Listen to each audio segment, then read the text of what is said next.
Assalamualaikum warahmatullahi wabarakatuh. Perkenalkan, nama saya Yovanda Nuraryani, saya dari kelas 11 Kecantikan Larissa.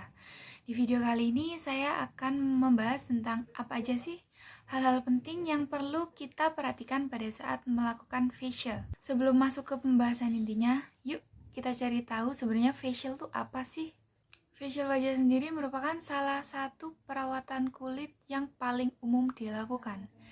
Facial wajah adalah prosedur yang ditujukan untuk membersihkan wajah dari kotoran, debu, minyak, sel-sel kulit mati, serta komedo. Di zaman sekarang banyak sekali klinik kecantikan yang berdiri. Mereka menawarkan berbagai jenis facial yang tentunya manfaat dan fungsinya itu berbeda. Jadi, kita perlu memilih jenis facial yang memang sedang dibutuhkan oleh kulit kita. Sebelum kita melakukan facial, kita harus mengetahui apa aja sih hal-hal penting yang perlu kita perhatikan pada saat melakukan facial.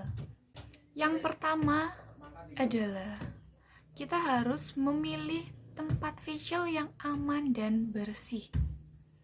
Kita juga harus memastikan bahwa terapisnya memakai sarung tangan dan masker ketika proses facial berlangsung, serta alat-alatnya sudah disterilisasikan. Bisa dibayangkan jika terapisnya tidak memakai sarung tangan dan alat yang dipakai juga kurang bersih atau kurang steril.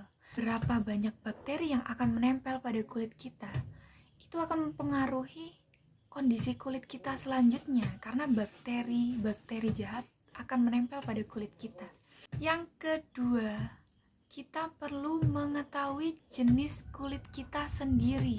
Hal ini perlu kita ketahui agar kita tidak salah dalam memilih jenis facial.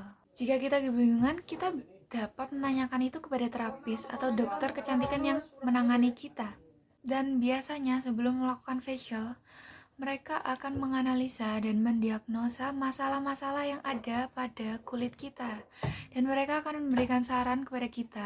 Kita harus memilih jenis facial apa yang perlu kita lakukan. Dan yang ketiga, kita perlu mengetahui produk apa yang digunakan pada saat facial. Karena tidak semua kandungan yang ada dalam kosmetika itu cocok di kulit kita.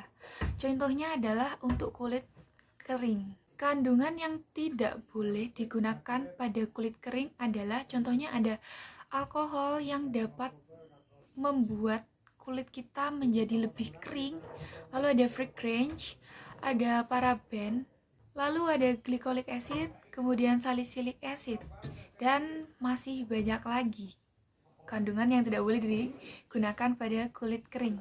Kulit kering lebih membutuhkan kosmetika yang mengandung aloe vera, glycerin, hyaluronic acid, ceramides, dan masih banyak lagi. Dan yang terakhir adalah kita perlu memperhatikan apakah terapis membersihkan sisa-sisa kosmetika pada setiap tahapan facial hingga benar-benar bersih. Karena kosmetika dapat menyumbat pori-pori jika tidak dibersihkan dengan benar. Karena facial sendiri terdiri atas beberapa tahapan.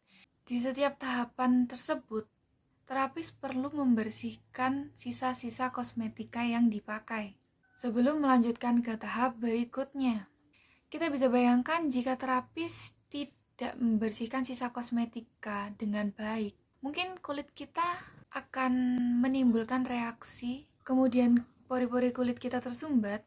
Itu dapat menyebabkan jerawat, lalu komedo, dan masih banyak lagi. Sekali lagi, facial wajah adalah salah satu perawatan yang menjaga kesehatan, kelembapan, dan juga kesegaran kulit kita. Hasil dari facial wajah sendiri dapat menambah kepercayaan diri seseorang karena mereka memiliki tampilan kulit, tampilan wajah yang lebih sehat, segar, dan lembab. Oleh karena itu, banyak sekali orang yang tertarik untuk melakukan facial ini di klinik kecantikan maupun di rumah. Facial wajah ini dapat dilakukan secara rutin sebulan sekali. Dimanapun kita melakukan facial wajah, kita perlu memperhatikan beberapa hal yang tadi sudah saya jelaskan, karena itu demi kulit kita sendiri, agar kita mendapatkan hasil yang maksimal. Oke, sekian dari saya. Wassalamualaikum warahmatullahi wabarakatuh.